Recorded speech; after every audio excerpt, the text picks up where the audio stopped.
The Fifth Estate. Good evening, I'm Bob McKeown.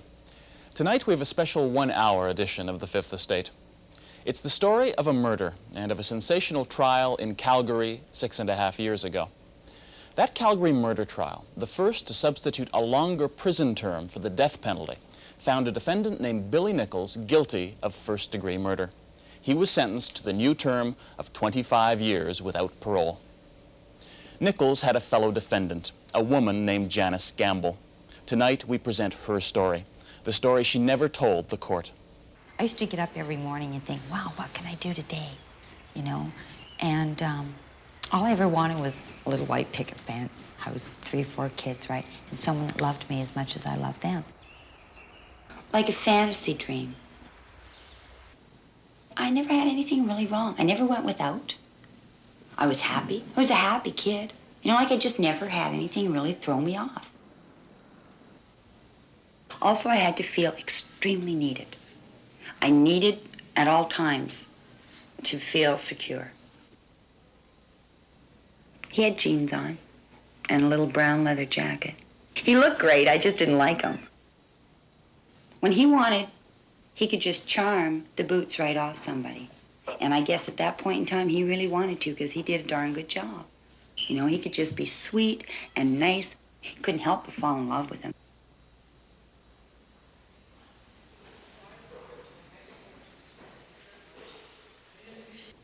I didn't know that much about him. All I knew was that the way he was with me. What he did when he wasn't with me, I didn't know about. He was a very private person. I always thought that, like, weddings were very special. And I wanted a big wedding, but it didn't really matter. So I had a very small wedding, and it was in a chapel, and I had a white gown. And I remember him walking in, and he just looked so good. And as I read those vows and I looked in his face, I meant every single one of them. And when he read them back, it seemed like he meant. At the time, I believed he meant every single. It was very, very important to me. He just wanted to take his whole life and just kind of pass on everything before, right, and just start all over again. And just start in a new town with new ideas, new everything new. I just thought it was terrific. I thought that was just great. All of a sudden, like I was sitting on the bed, and all of a sudden he started getting into these things like his mother and jail and Penetang, and how like it was like a multitude of frustrations that were coming out. And he was getting extremely, like, he was banging the table. And the next thing I know, he jumped me on the bed. And it was so fast that I didn't even actually realize what was happening. His hands were around my throat. And he just kept choking me and choking me. And it was like, I'd go under, I guess you call that expression, right? I'd go under, and he'd wait till I came to. And then he'd do it again. And I think it happened about 3 times. And then he got away from me, and there was a radiator by the windows. I hopped up on the radiator, and I had full intentions, I think, at that moment, that if he came at me again, that I looked out the window and I seen a bar, and I was just going to jump to it, just to get away. He had broken every single blood vessel in my face from my neck up, like I had to take about 1.5 weeks, 2 weeks off work, right? So after it was over, I just sat there, and he was like a baby. You know, like he was crooning. He says, I heard everything in my life. I push you all away. And I just kept telling him, I'm not like the others, John. Like, I won't do that to you. But you've got to explain to me why. I felt like a Florence Nightingale. I thought I was the only person in the whole world that I believe that with enough love and time, anyone can change if it's honest. And I felt that if I just gave him and if I taught him that there was a better life than what he had, than what he'd gone through for 11 years, and that there was honest and true love to give. But you can't expect it overnight. And with all good, you have to accept the bad. And I just figured that maybe this was my bad, and that at some point in time, maybe he'd realize. He did warn me. He said, Janice, like, well, he called me Janny. He said, Janny, like, I think you'd better leave. And at my point, my thoughts were, I can't leave him like this. Like he could do himself harm or something, right? Because he was so bizarre. And all of a sudden we were sitting there, and it was his mother all over again. Like, but he didn't stop this time. He beat me with his fists. I tried to get away once, and we had a balcony on our, outside our kitchen door. And when he caught me out there, he hung me over the balcony by my feet. He pulled me up, but he did that. And then he took the curtain rod off our kitchen curtains. He ripped the telephone wires across and wrapped that around my throat. And he wrapped this wire thing around my throat also. That man was my husband. I did not believe that John was insane. I believed he needed help.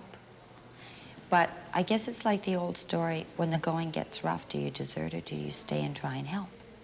John never laid a hand on me or touched me or anything when he was sober. Like, that is the man I fell in love with. And I think that through all the rest, that is the man I remembered.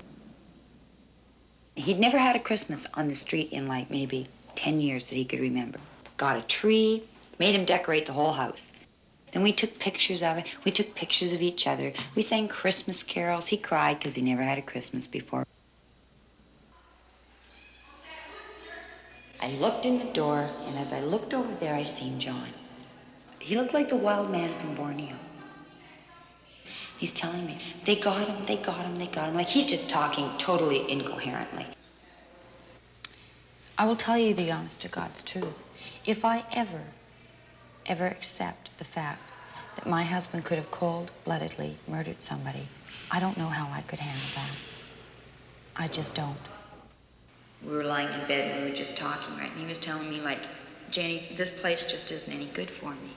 I think it was either the next day or something, because I'd come home from work and he was just like, let's go. You know, we're going back now. I know that all the way there, too, this is funny, but all the way there, two songs kept playing over and over again. That one by Queen, where Bohemian Rhapsody, and John kept saying that was his song. I know in my heart that I was not there, that I was in that car. Now, how, whether she was manipulated, whether she was mistaken, or whatever, but she picked me out in that lineup, and it was not me. They were gone a moment of, I'm not very good with, but they weren't gone more than 2 or 3 minutes, and they were back in the car. As far as like later, when I thought about it, to me, robbery takes an awful lot of time. And there just wasn't time enough for me to consider that they had robbed that bank. I didn't know they robbed that bank till we were in the hostage house. When the shooting took place, and when the policeman was asking everybody to get out of the car, I got out of the car, and there was a shot fired. When the shot was fired, I guess, I don't know whether you want to call it I fainted or I passed out or whatever, but when I fell, my leg, this leg fell under the car. When it was all over and Billy Nicholls got back into the car, I guess in a panic, he shoved it in reverse, and the back tire ran over my leg. And then when he pulled it back into forward, he ran over it again. So I could not get out. John pulled me through the window of the car. It was not like I walked in there and said, I am robbing this restaurant and I am breaking the law. John said to me, Janice, will you do me a favor and go over there and get the money out of the till? Okay, John, sure I will. Went over, got the money. He could have been asking me for a fork. That's as much as it computed in my mind. But legally, I broke the law by robbing that restaurant. I tied the hostages up. John told me to. I did. We were looking for a gun in that house, but it was not my gun. Diane Perry says, I know she does. Janice said, where is my gun? I know I've she lost did. my gun. I know she did. I know she did. I'm not calling Diane Perry a liar. I'm not saying that she does not believe what she heard. All I'm saying is that at no time did I own a gun, or was a gun specifically out of all the guns that were there, was it my gun? Did you have one in your possession? No, I didn't. Were you carrying it at some No. point? Oh, no. In the house, the two men had decided to commit suicide. Were you going to join them? At one point, yes, I was. Like, you have to understand, you sit in a house for 48 hours with people that you have nothing against. You know, that someone's just pulled off the street and told them that their life's in jeopardy unless they get what they want. You go through 10 months with a man that I just had enough. I just couldn't take it anymore. Like I didn't do it. What to have? You know, like you base your whole life on somebody. And you try and you try and you try. And then all of a sudden, all the trying, all the love, everything isn't enough. And without him, what did I have when you've based all that time on him? I couldn't let him die alone. He's always been alone. I just didn't want him to do that. And he did. And I let him do it. I sat there and I let him do it. And I, to this day, believe I did the right thing.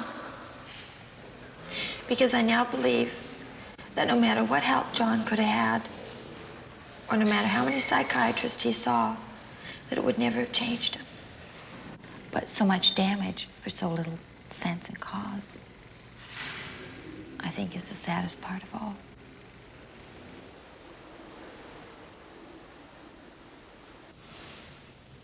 And I didn't get a chance. I didn't get a chance. Like, there were so many questions in Calgary, like that they asked, if she was so afraid of this man, why didn't she leave him? Why didn't they ask me what I'd been through with 10 months for this man? If you had someone sitting there telling you that you were the only hope in the world that they had, and that without you, they would just die and fade away to nothing, then could you walk away from someone like that? Especially someone you married, someone you in church married, and said that I vow that I will help you, whether it's good or it's bad. Could I walk out on him when the times got bad? Because the times were good. We used to go for snow walks in the middle of the night, make snowmen. You know, I made him decorate Christmas trees. He hadn't had Christmas since he was 11 years old. You know? Could you leave someone like that when they really needed you? I couldn't.